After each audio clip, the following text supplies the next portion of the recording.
जब हम 9 तारीख को 9/2/21 को ज्वाइनिंग किया, पर्यटन मंत्री के शपथ लिया, उस दिन से बराबर पर्यटन के स्तर से हम ज़मीनी हकीकत और वहाँ स्पॉट पर जाकर सब के लिए आपको बहुत गया में आप जाते हैं तो वहाँ एयरपोर्ट है, बहुत छोटा मैंने तो नहीं कहा जाएगा, बड़ा ही था, लेकिन वो बड़ा जो प्लेन होता है जो मान लीजिए कि डायरेक्ट जापान से आवे, चाइना से आवे, या आपको मैंने जो भी बौद्धिस्ट लोग हैं वो चाहे कि प्लेन वहाँ उतरने के लिए, तो उसके लिए भी ज़मीन अधिग्रहण करने की प्रक्रिया चल रही है। नमस्कार दोस्तों, मेरा नाम कृष्णा साहू, आप देख रहे हैं कृष्णा ऑलराउंडर न्यूज। अभी हम हैं बिहार सरकार के पर्यटन मंत्री श्री नारायण प्रसाद जी के पास।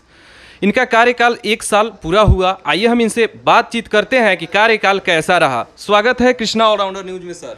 देखिए, जब हम 9 तारीख को 9/2/21 को ज्वाइनिंग किया, पर्यटन मंत्री के शपथ लिया, उस दिन से बराबर पर्यटन के स्तर से हम ज़मीनी हकीकत और वहाँ स्पॉट पर जाकर सब देख रहे हैं। उस क्रम में हमने करीब करीब 100 करोड़ रुपये का प्रोजेक्ट को स्वीकृति दिलवाने का काम किया, जिसमें सबसे पहले आइए राजगीर में चलते हैं। वहाँ रोपवे का उद्घाटन माननीय मुख्यमंत्री और वन विभाग के मंत्री और हमारे द्वारा वहाँ रोपवे का शुभारंभ किया गया, उद्घाटन किया गया। वहाँ से हम लोग लौट के आए तो कोरोना काल रहा। कोरोना काल के बाद हम लोग जो है सो बांका में मुंडेश्वरी मंदिर है, जो एक ही पहाड़ पर पहाड़ का है, जहाँ कहा जाता है कि समुद्र मंथन में बासुकीनाथ का उपयोग कर वहाँ दानों और देवताओं ने मंथन किया, जिसमें 14 गो आपको रत्न प्राप्त हुआ, जिसमें गाय भी आती है, मेरी माता आती है। तो वहाँ रुपये का भी उद्घाटन हुआ, उसका सौंदर्यीकरण हुआ। वहाँ आपका झील है, उस झील में हमने मोटर बोट का व्यवस्था किया, और मोटरसाइकिल से जो लोग घूमता है समुद्र में बड़ा बड़ा जगहों पर, गोवा वगैरह में, वहाँ हमने व्यवस्था कराया।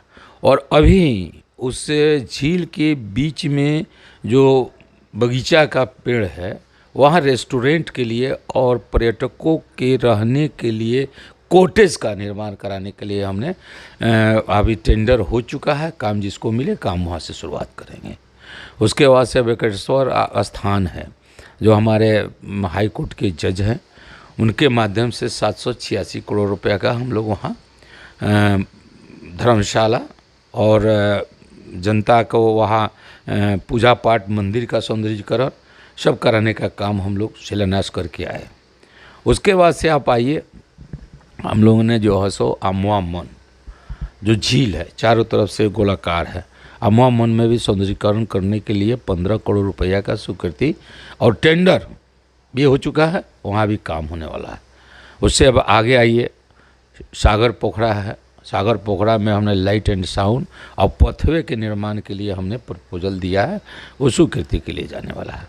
अभी जो उसके पास में सटे हुए राजा महाराजाओं के समय से दुर्गा बाग मंदिर है, बहुत बड़ा ज़मीन है, कुछ अतिक्रमण हो रहा था, तो उसको हमने बाउंड्री चारों तरफ से कराकर दुर्गा जी के मंदिर में वहाँ जगशाला बनाने का और यात्रियों को आकर वहाँ रुकने का, उनके लिए आपका शौचालय, स्नान घर का निर्माण, ये सब अब सौंदर्यीकरण, ये काम हम 7 करोड़ रुपये से कराने जा रहे हैं। उसका भी टेंडर हो चुका है।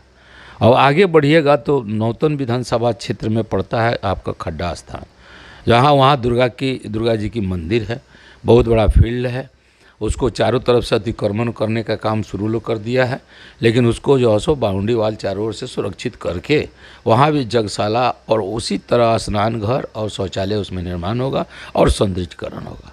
इसके बाद आइए, माता जब राम जी सीता जी को लेकर जा रहे थे अयोध्या, तो उसी क्रम में आपका पड़जिरवा माई का स्थान है, जो जगत जननी है, वहाँ रामनवमी के हर साल मेला बहुत बृहद पैमाने पर लगता है। उसका सौंदर्यीकरण करने के लिए, उसका बाउंड्री वॉल करने के लिए, उसका यज्ञ हवन बनाने के लिए और गेट बनाने के लिए वहाँ भी 7 करोड़ रुपये का आपका 6 करोड़ 86 लाख रुपये का वहाँ भी हमने दिया है। उसके बाद आप जैसे आगे बढ़ेंगे, हमारे जो मंगलपुर में बहुत पुराना मंदिर है, बहुत श्रद्धालु वहाँ जाते हैं, वहाँ भी हमने बाउंड्री वॉल और वहाँ शौचालय और यात्रियों को रुकने का और भजन कीर्तन करने का भी हमने चयन कर लिया है। उसका भी प्रस्ताव जा रहा है। सनकैया माई स्थान है और उसके बाद से नौतन में सिराजपुर में सनकैया माई स्थान है, उसके छठ घाट का बनाना और वहाँ शादी विवाह भी गरीब बच्चों को जो होता है उसके लिए हम लोग स्टेज का निर्माण और वो घाट बनाना और बाउंड्री वॉल करना। उसी के अनुरूप आपका नौतन जब आते हैं ब्लॉक के पास में जो अब ट्रस्ट के में दिया गया जिसका इंचार्ज सीओ है, उस पोखरा का भी सौंदर्यीकरण करने वहाँ मंदिर शिव जी का मंदिर है जो पहले से बना हुआ है, फील्ड है, उसका सौंदर्यीकरण करने के लिए काम करने के लिए हम लोग दिया है। इस तरह करके आपको मोतिहारी में जाइएगा, चंचल बाबा का मंदिर है जहाँ माँ दुर्गा का मंदिर है, वहाँ गेट बनाना और उसका सौंदर्यीकरण करना।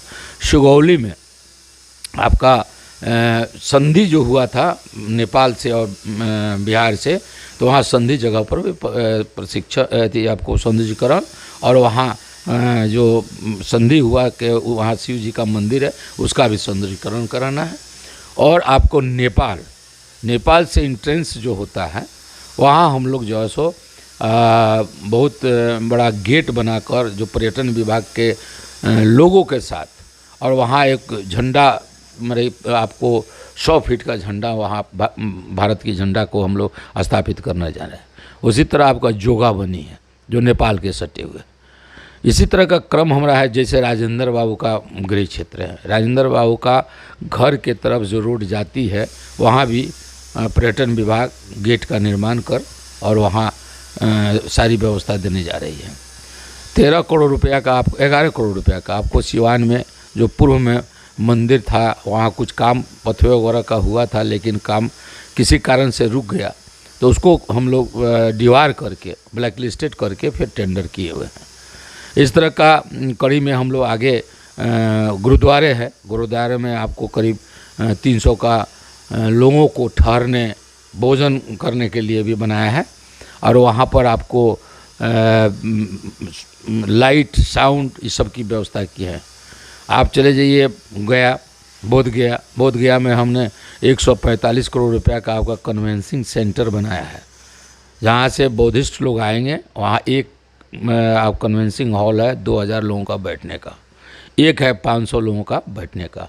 अभी हमारे रीजन में माननीय मुख्यमंत्री नीतीश कुमार जी द्वारा और हम लोगों के द्वारा 136 करोड़ रुपये का आपका अतिथिशाला बनाने जा रहे हैं, जिसमें 102 रूम होगा, जिसमें 10 VIP होगा और वहाँ लोग जाएंगे तो रहने की वहाँ कोई कमी नहीं होगी। पूर्व से भी हमारे वहाँ होटल हैं जो आपका लीज पर चलते हैं, उनको भी सौंदर्यीकरण करने के लिए हम लोगों ने प्रस्ताव लोगों से दिया है।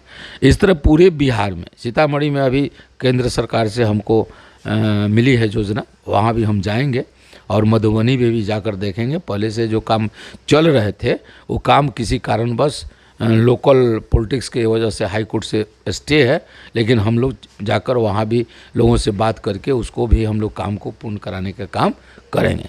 इस तरह पर्यटन के दिशा में हर जिला हर जगह जो सौंदर्यीकरण करना है वो हम लोग कर रहे हैं। अब माननीय हम लोगों के विधायक लोग हैं तो अपने अपने क्षेत्र का हमेशा क्वेश्चन करते रहते हैं, उस क्वेश्चन को भी हम बहुत गंभीरता से लेते हैं और उस पर भी हमारा निगाह है। अभी फ़िलहाल हम 23 फरवरी को रोहतास में जाने वाले हैं।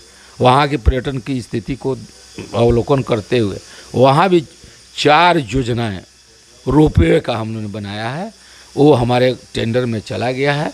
पहले वो पथ निर्माण को दिया गया था, लेकिन जब से हम मंत्री हुए थे हमने कहा कि हमारा जब विभाग है तो विभाग क्यों नहीं करेगा, इसलिए विभाग के माध्यम से उसका टेंडर अब निकलने वाला है। सर, बिहार में टूरिज्म के लिए क्या क्या सुविधा है? टूरिज्म के लिए आपको बोध गया में आप जाते हैं तो वहाँ एयरपोर्ट है, बहुत छोटा मैंने तो नहीं कहा जाएगा, बड़ा ही था, लेकिन वो बड़ा जो प्लेन होता है जो मान लीजिए कि डायरेक्ट जापान से आवे, चाइना से आवे, या आपको मैंने जो भी बौद्धिस्ट लोग हैं वो चाहे कि प्लेन वहाँ उतरने के लिए, तो उसके लिए भी ज़मीन अधिग्रहण करने की प्रक्रिया चल रही है। कुछ लोग हैं जो हाई कोर्ट गए हैं, लेकिन बहुत जल्दी ही उसका निपटारा हो जाएगा। अब बहुत बड़ा आपका विश्व स्तरीय वो आपका एयरपोर्ट होगा वहाँ बड़े से बड़े जहाज़ भी वहाँ लैंडिंग करेंगे और वहाँ से जो पर्यटक आएंगे उनको वहाँ जाने के लिए, ठहरने के लिए आपको मैंने सब विषयों पर बताया कि बोधगया में भी आपका कन्वेंसिंग हॉल है और अतिथिशाला बन रहा है। गया में बौद्ध जी का माने विष्णु भगवान का जहाँ पिंडदान होता है उसका भी सौंदर्यीकरण करना है। ये सारी योजनाएँ जो है हम लोग कर रहे हैं और जितने भी होटल है सबको जो लीज पर है उनको लीज रहने दिया जाएगा, जो लीज पर नहीं है उसको लीज करने का काम भी प्रक्रिया चल रही है। पटना से चंपारण के लिए, वाल्मीकि नगर के लिए टूरिज्म आते हैं, इसके लिए क्या क्या सुविधा है वाल्मीकि? इसके लिए हम लोगों ने परिवहन